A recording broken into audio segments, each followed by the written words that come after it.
The Wednesday meditation service. Yes, I'll share.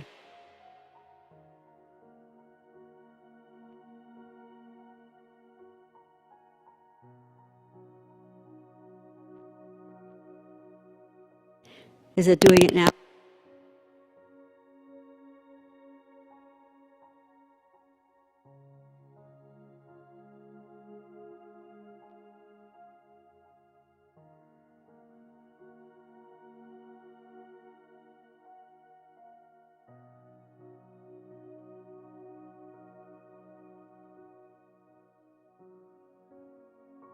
Kidding.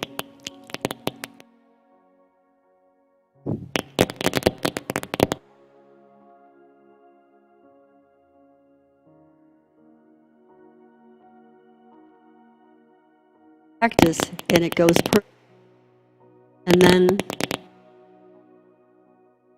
weird. How my face.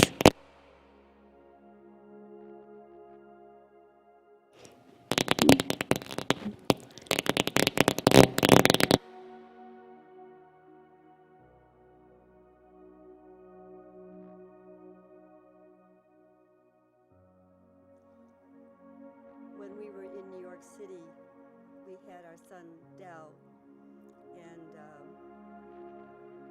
we really got involved with the Edgar Casey Foundation, and so we would take the bus from upper New York and Manhattan down to the village area to meet in this little room that was above a Chinese restaurant, which was a really poor area.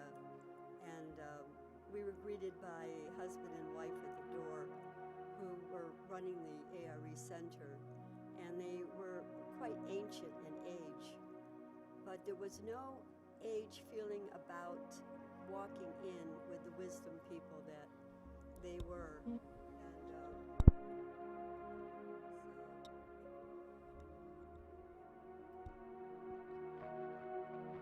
And then we started coming and doing dream interpretation and meditation on Wednesday. All of a sudden, all kinds of young people kept coming in, and until we had a room filled with people sitting around on the floor and doing dream interpretation on Saturday, and Wednesday meditation. We're usually older people, but when you get hungry for the truth that's coming out in that kind of a situation, you just want to be there, and you'll take buses and walk so far just to get to the truth that will bring you peace in a world back then that was very chaotic with marching and the Vietnam War, and so much change was taking place. Well, I feel we're at the same situation now. There's so much chaos in the world, and if we can just practice every day that finding that sacred place, peace place, through meditation, that's going to change your life, and then everybody that you meet, you affect, because there's something about your eyes and what you're thinking about that people want to be around you. They feel a real closeness to you, and you see that, and it's worth it to do that meditation every day. So tonight we're going to do Sata Nama, and Sa is the beginning, infinity, the totality of everything that ever was or will be, and that's, take your thumb to your first finger, Sa.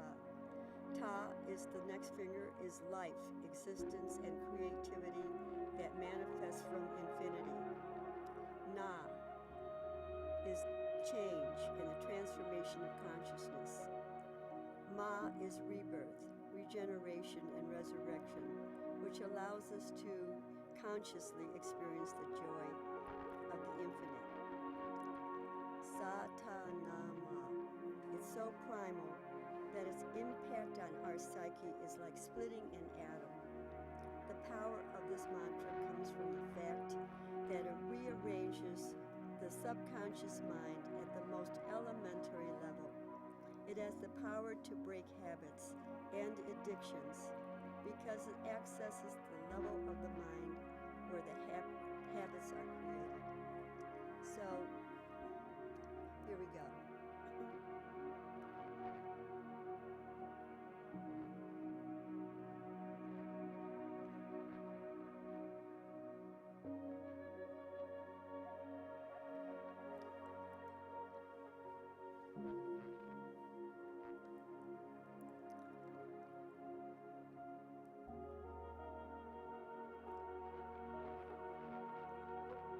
I have a handout at the front as you're leaving on that little table where you can get your masks and whatever the other thing is. And you can take it with you and you can do it every single day. So, here we go.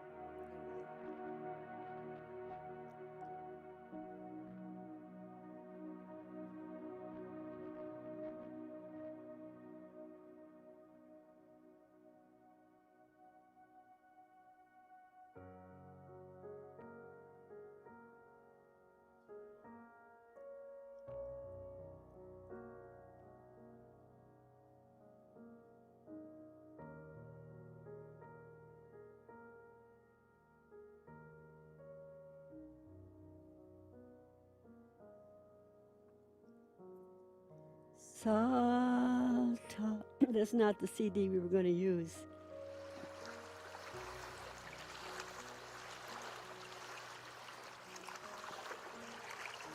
A very strange evening. It's one of these things where you get to experience the chaos that's happening in the world. And just be part of it and accept it.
Nama Sa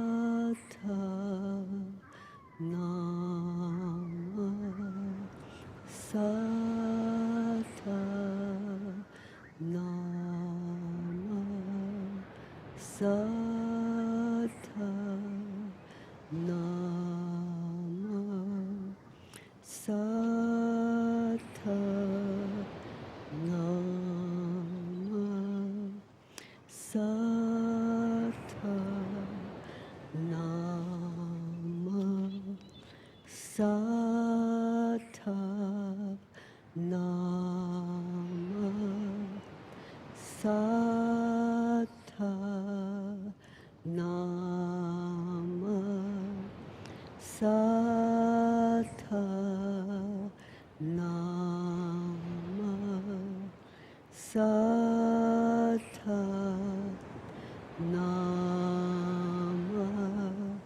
Sata Nama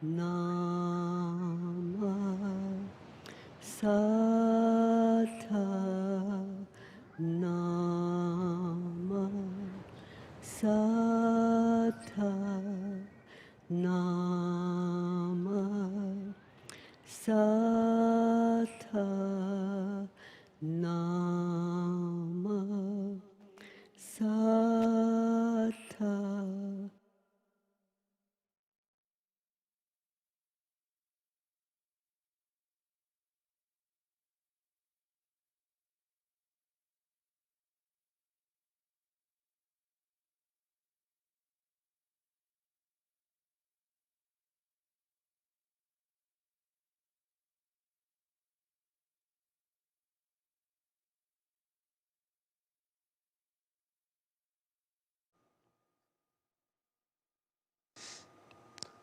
Good evening, everyone.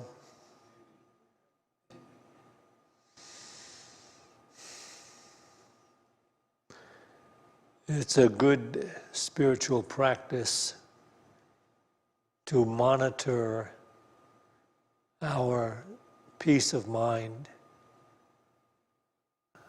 regularly during the day.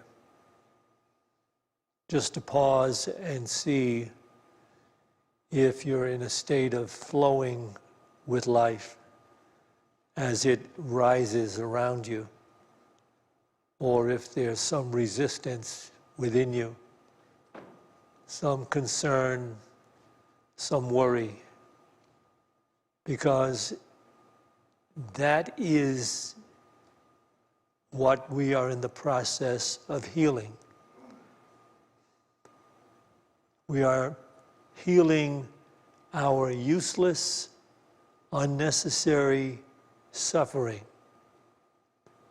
So we have to arrive at a place where we are capable of having that peace of mind that is referred to as mystical peace of mind, which means it's peace of mind that is not contingent on circumstances.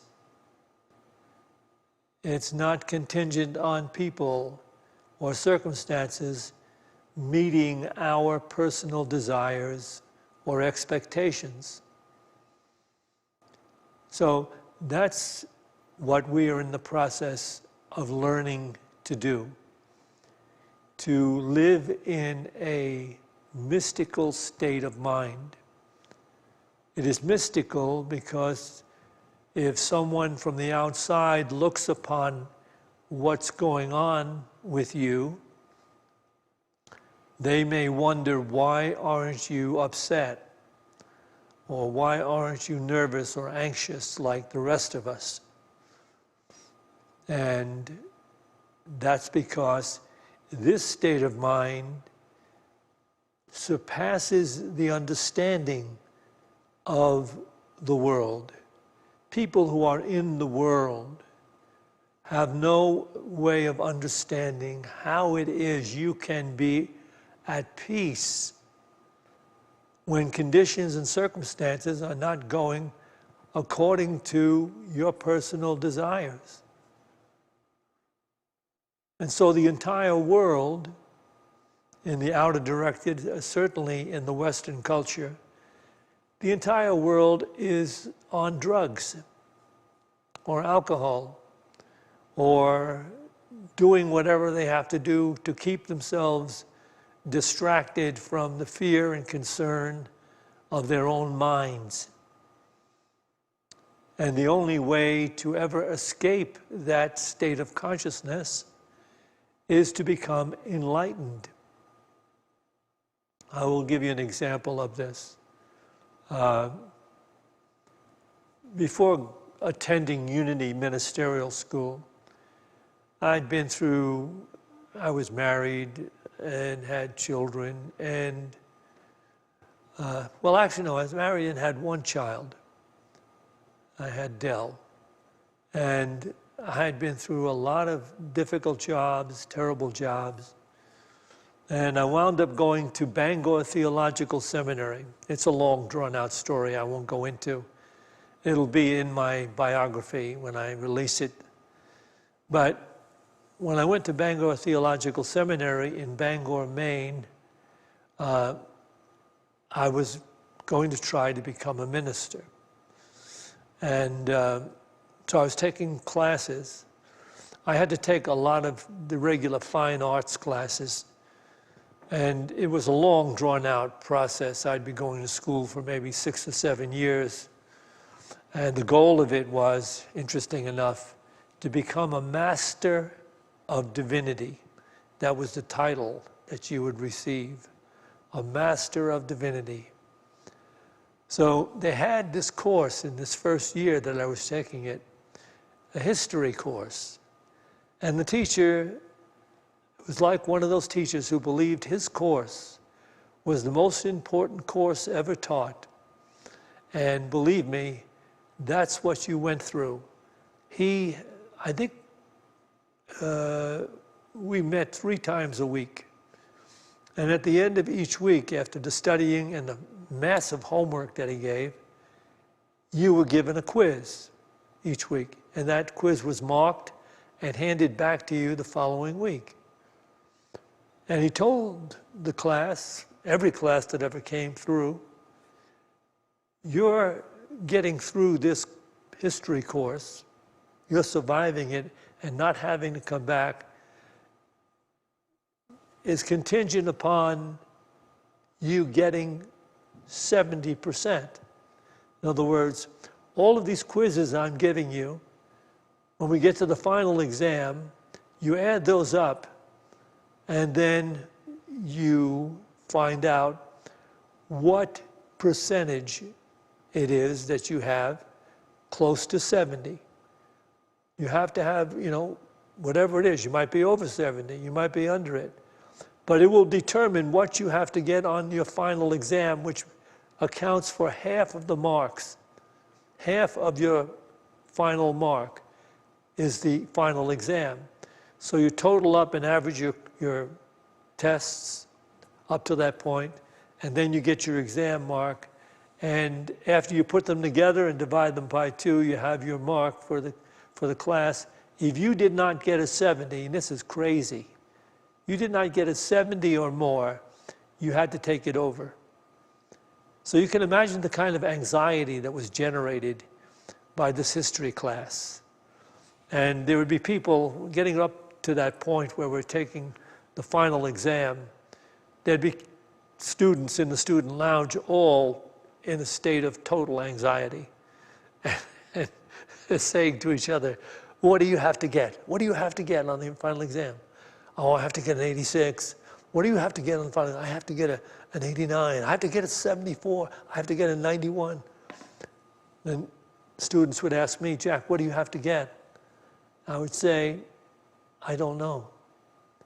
I said, what? I said, I don't know. What do you mean you don't know? You had your quizzes, they were all marked, you have to average them out? I said, I never looked at the marks on my quizzes. I said, you never looked at the marks on your quiz? That's right. How could you do that? Don't you want to pass this course? I said, look, I come home from school, I go to a small motel, and I do the maintenance and the cleaning of that motel into the evening. my study time is very limited. But I give it the best I have. I give it the best I can. And when I come to class, I do the best I can on every single thing that I'm here to do. And that's all I can do. I give myself permission to just do the best I can do. And I'm not concerned, I can't be concerned about whether or not I pass this course. And of course, the thought was, well, that's crazy. It wasn't crazy because I always had peace of mind. I never knew how it was all going to turn out. And the rest of them were judging themselves, concerned and fearful. And that's the story of the world. In the world, people are striving to try to make good, to try to be okay with their family, how they think about them, to try to be okay with their peers.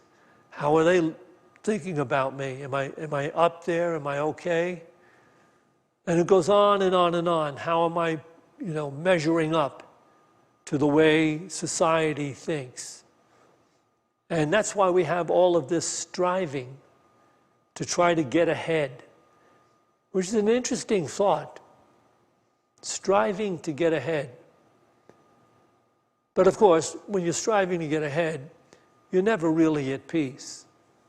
You may have fleeting moments where you made the grade in some particular, area that you were expressing. But after that, you're back striving again because you are always measuring yourself against what the world is going to be thinking of you, or your parents, or even yourself. What do you think of you? So here we have the spiritual journey where most people, they make themselves crazy enough through life and finally awaken to the fact that I'm not sure this is the way to find happiness. I'm not sure this is the way to find peace. So they try the spiritual journey. And that's what the masters and the sages have been teaching and demonstrating down through the ages. It was Jesus was teaching this truth exactly. Let me share this with you from the Gospel of John.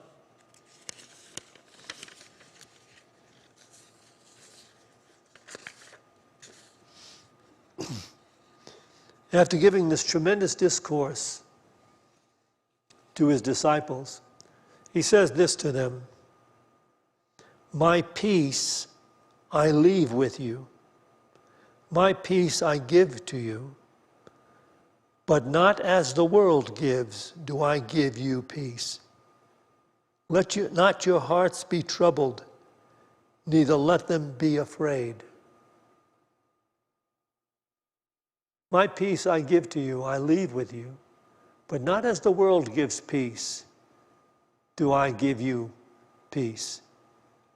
So this is the character of the divine Christ within us.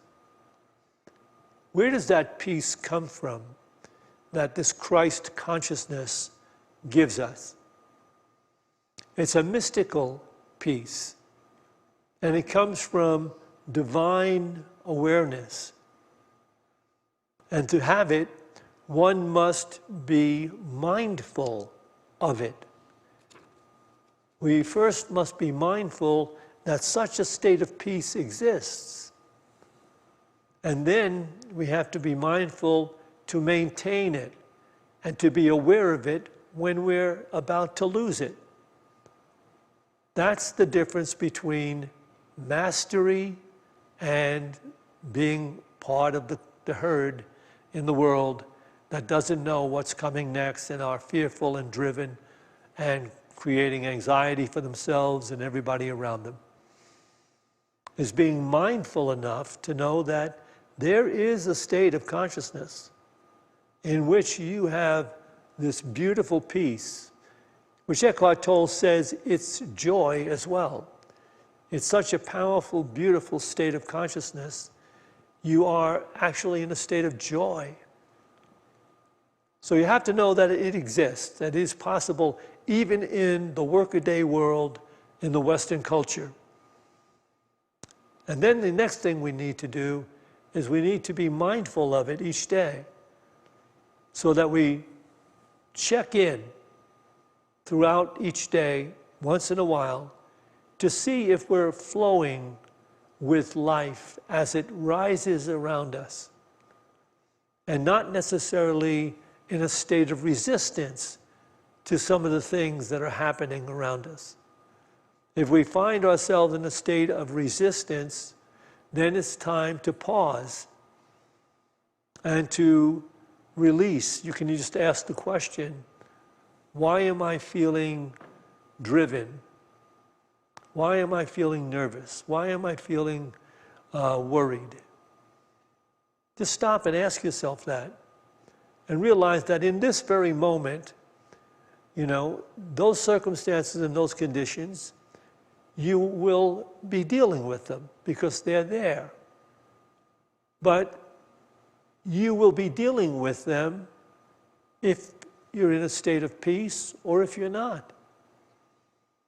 You'll be dealing with them better if you're in a state of peace, realizing this is simply life also. And you'll be moving through them. And if you have a state of peace of mind, then the divine consciousness will be guiding you.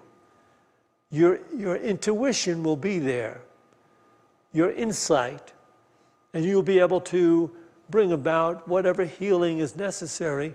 But the main thing is sustain that level of mystical peace. And you sustain it by being willing to be flowing with it as it is, to be in the now moment, and not be saying, oh, if I should be somewhere else, or I need to be someplace else, or if I don't hurry to get through this, I'm never going to get done what I need to get done. I have to hurry. Now I'm going to say something to you that's going to be very difficult for you to embrace. There is no reason ever to be in a hurry. There is no reason ever to be in a hurry. So you can work with that as part of your yoga. In fact, practice that this week. See if you catch yourself trying to get ahead of life's insane games instead of being present in the moment that life is taking place. And then ask yourself, am I in a hurry? Have I been in a hurry? Am I hurrying? And realize there is never any logical reason to hurry. You move forward, you seek to get things done, but don't give up that state of mind. You have to be able to surrender it. If you get to the airplane in time, fine. If you don't, you'll have to rebook the flight. But you didn't kill yourself in an automobile accident getting there, because you weren't in a hurry. So, all that the masters and sages are attempting to get us to do is to get in touch with living a more centered, now, open-minded life. Centered, now, open-minded life. Allowing life instead of trying to control life. You can notice the difference in that if you check in on it. Am I allowing life, or am I trying to control life? Am I in a hurry? Am I anxious? Am I attempting to get this done? Who am I proving anything to? Who am I bettering in my quest to be through this whole process? Find the answers to these questions, because you'll find your ego is at the core of all the unnecessary suffering we put ourselves through for personal aggrandizement, for personal accolades from family or peers or friends or teachers. Why? When you can be going through it and maybe you're receiving accolades and maybe you're not. But in either case, you're in a state of peace, accepting, and flowing. That's the true life of a master operating in the flow of life as it is, without the mind defeating you from having peace while you're doing it. So you take to task your own consciousness, you check in. Whenever you're having anxiety or some emotions, then they will come. Things will pop up on your path. Things will take place at work. Somebody's going to call you on the phone and say, oh, this and this and this is going on. Okay, you may have a moment of just, oh my goodness, how can that be happening? Oh, I didn't plan on that. I was expecting to get out of here early. You may have that moment, and that's okay. But then realize, don't allow your mind to take you away from being okay with yourself. It's okay to have this moment, because how many people are having this moment all over the world right now? Same moment, same type of phone call, same thing happened at work, same thing took place on the road, whatever. Get here, get here, get now. You're okay just as you are, where you are, doing what you're doing. So A Course in Miracles, of course, speaks about this peace on a regular basis, because it is peace of mind that we use to measure our development on the spiritual journey. How capable are we of having peace of mind is the measure of our spiritual development. And this is A Course in Miracles speaking. This is the old text, page 206, and this is the new edition on page 222. Salvation is for the mind, and it is attained through peace. This is the only thing that can be saved and the only way to save it. Any response other than love arises from a confusion about the what and the how of salvation. And this is the only answer. Never lose sight of this, and never allow yourself to believe, even for an instant, that there is another answer. For you will surely place yourself among the poor, who do not understand that they dwell in abundance and that salvation is come. Salvation is for the mind, and it is attained through peace. That is, knowing that peace is available, mystical peace is real, and being mindful enough to want to sustain it and work with it and measure yourself with it as you grow up in the spiritual journey. This is the only thing that can be saved, is peace of mind. And the only way to save it is to have peace of mind. Any response other than love arises from a confusion about the what and the how of salvation. And this is the only answer. Never lose sight of this, and never allow yourself to believe, even for an instant, that there is another answer. So you are using this idea of peace to keep yourself operating in God consciousness. And when you're operating outside of love, when you feel anxiety or you're thinking something that's outside the category of love, about yourself, about somebody else, It means you're worried. It means you're shutting down. It means you're at odds with yourself, your true self. So you say, no. You can even ask this question while you're involved in a situation that may seem stressful.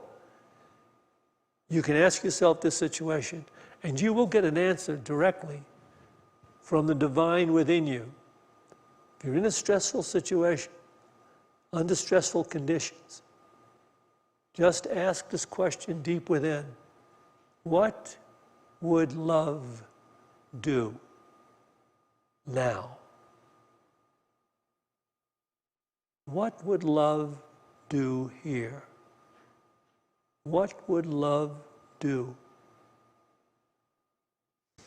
And that's the way we work our passage into the enlightened state, where we no longer have to be concerned about being overly mindful. What happens to us as we do the practice of the presence of God, which is love and peace, as we do that practice, eventually the joy and the peace and the feeling of freedom is so great that we don't have to be overly personally, consciously mindful of keeping it. We automatically keep it because we would never let go of it again. We know what is beautiful and valuable, and we will never let it go. I see situations in the world today, and it's an interesting process that it requires so much useless suffering for certain people to understand that they are at the cause, they are causing most of the trouble that they are fearing and dealing with. Don't know why it's that way, but a lot of it has to do with the illusionary concept of life and the illusionary God that is derived from that concept, which is money. The illusionary God of the outer-directed, illusion-driven people of the world is the green God, money. And that's what drives them to seek, to control, to own, to be better than, bigger than, smarter than, have more than. And of course, that will lead, in the end, to mental destruction and sometimes physical destruction. So, back in my day, back when I did all kinds of things to try to gain control and get higher on the ladder of financial stability, I still recall people that had a lot of money, but had never any peace. I worked in an advertising agency for a while in New York City, and I remember the head guy. He was a nutcase. He had his desk filled with medications that he would take regularly through the day to try to sustain some kind of modicum of awareness to get through the day. But that's it. If you are driven to believe that money is going to make your life work, you will always be cheated. Because I'm saying the guy I'm talking about was a multimillionaire. And many of the people that he dealt with were millionaires, and they were just as crazy, many of them. There were some people, though, there were some millionaires that had great peace. They must have been doing their spiritual practice. They must have been in on it. But it's up to us to recognize the truth and allow it to make us free. Peace is the key. And let me share this with you from Eckhart Tolle to conclude this, as he tells the truth. Learning how to deal with distractions and irritable things. Any disturbing noise can be a helpful hint that leads to silence and peace. How? By dropping your inner resistance to the noise, by allowing it to be as it is. This acceptance also takes you into that realm of inner peace that is stillness. So we're checking in again. When we have resistance to some disturbance, something irritating, noise, you simply stop resisting it. Allow it to be what it is. As soon as you do that, you're entering a higher state of consciousness. You're entering mystical peace. He goes on to say, whenever you deeply accept this moment as it is, no matter what form it takes, you are still, you are at peace.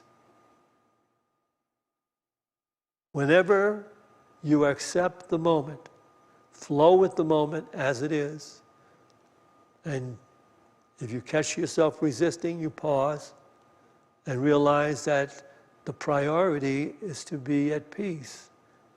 Move through the moment, do what's in front of you to do, but don't have any anxiety about it. Just do what you're supposed to do in a state of peace instead of a state of anxiousness and hurry. All right, that's it. There is no reason ever to hurry. There's every reason to be okay with yourself, just as you are, where you are, when you are, doing what life is doing with you. Ta-da! We're going to meditate together, a good practice, of course. So we listen to this beautiful bowl and the tones that come from it. And when we get to that period of silence, we can use the name of God. And we can use it without taking it in vain by using this mantra in the silence.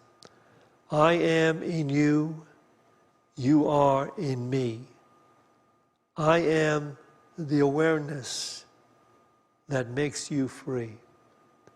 I am in you, you are in me.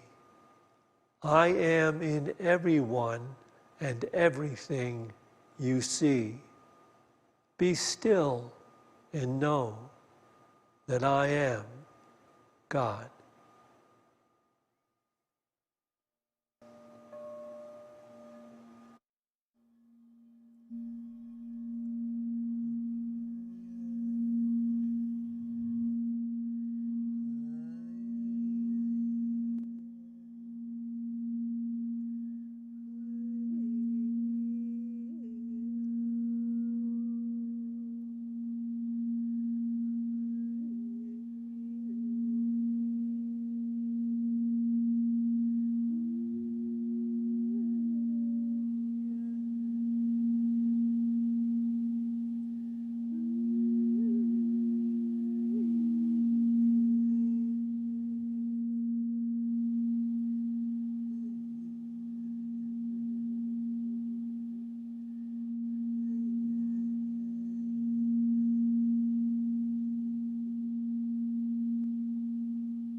in this refined level of awareness, we will offer the names of those that have been submitted to our prayer list. As Norma calls the name, you can just let the thought go to that name. You are whole. You are whole. Betty Barford, Judith Pizer, Frederick, Sandy Bowers, Leah Bowers, Lanier, Brett, Waukesha, Wisconsin Community, Aurora, Colorado Community, Shing the Puppy Dog, Alicia Matson, Ray Matson, Sandy Spahn, Scott Chappelle, Jess Chappelle and parents, Brenda Chappelle, Veronica Woods, Willow Woods, early baby, Donovan Shanty, Mittens and Sophia the kitties, Tony Smith and his wife who has moved on, Adrian Flockhart, Brandy, Gilly Shado, the United States Supreme Court judges. Guide them in their decision they're about to make. Kaya Groverland, Winnie the cat, Stripey the cat, Coda the doggy, Kaya, Lucky Naranjo, Dory, Michael and Kayla, the air, water, earth, all life on planet Earth, all the COVID patients and helpers, and may it come to an end in the world. You can call out a name at this time if you would like to do so.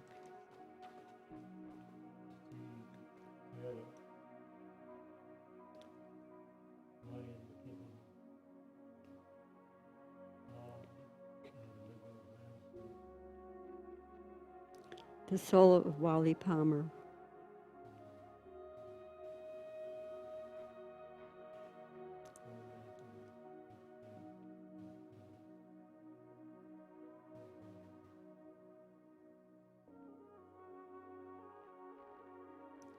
We see this healing light surrounding the prayer box and all the people's names that have been submitted.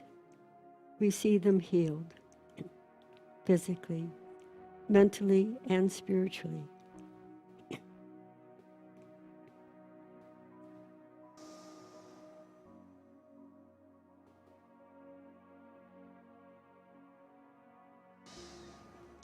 Let us take a moment to visualize this refined level of awareness, this recognition of oneness and peace, rising in the consciousness of everyone sharing this Boulder community with us.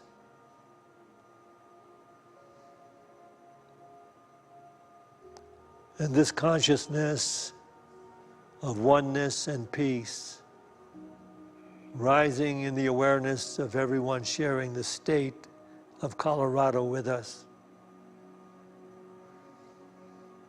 And this awareness continuing to move in consciousness throughout all the people in these United States of America.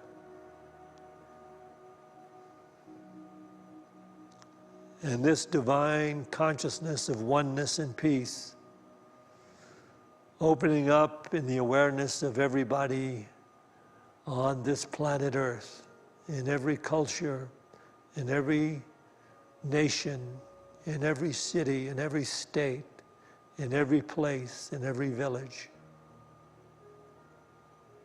Recognizing the presence of God as love and peace in all creation. As we pray, the light of God surrounds us. The love of God enfolds us. The power of God protects us. The presence of God watches over us. Wherever we are, God is. And God is love. To this we say, Amen.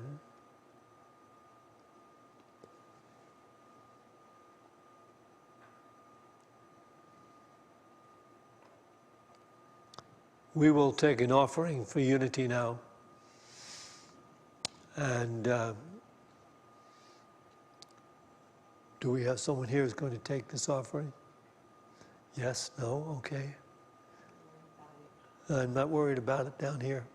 Those of you online, you can scroll down to a place that says donation.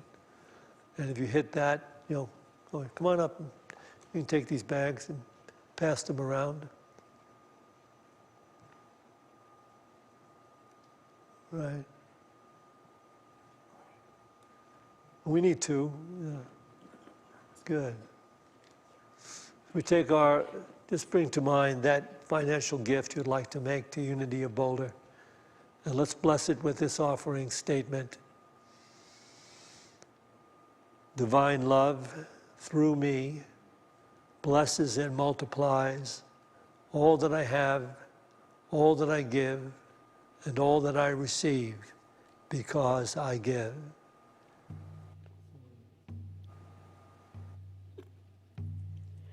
All the earth is sacred, every step we take.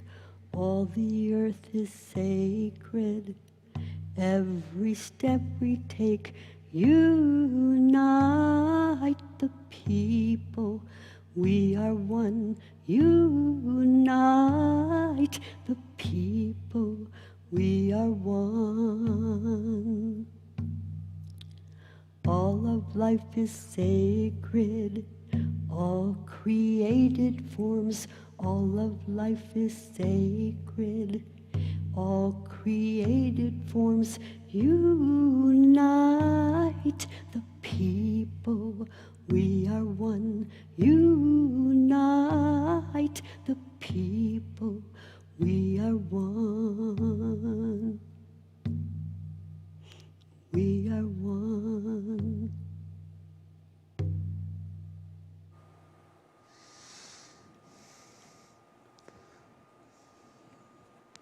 Well, now we'll bless this offering.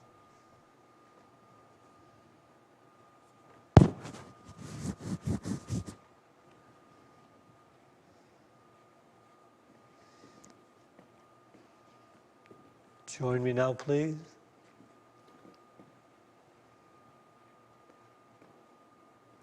We dedicate this tithe to the will and the work of the Spirit of truth and to the victory of the Spirit of truth. Amen. Thank you all for showing up. And if you'd like to join choir, you still can. We'll be meeting tomorrow down in the middle room at 6:30. It's a great way to make friends. These people have been friends ever since they've come into this church, and it's incredible, the camaraderie that they have. So come and join and be part of it. That's tomorrow night at 6:30? Yes, and we put up those machines that clear out the air. Yeah. And we're sitting away from each We other. purify the air in every one of these rooms before we use them. Those lights, those EG lights, kill all the viruses and bacteria that are in the atmosphere. All right, so thank you for showing up, everybody. Have a good night. And we have tea in the bookstore. Oh yeah, we do have tea if you want to stay and chat through these doors to your left into the bookstore.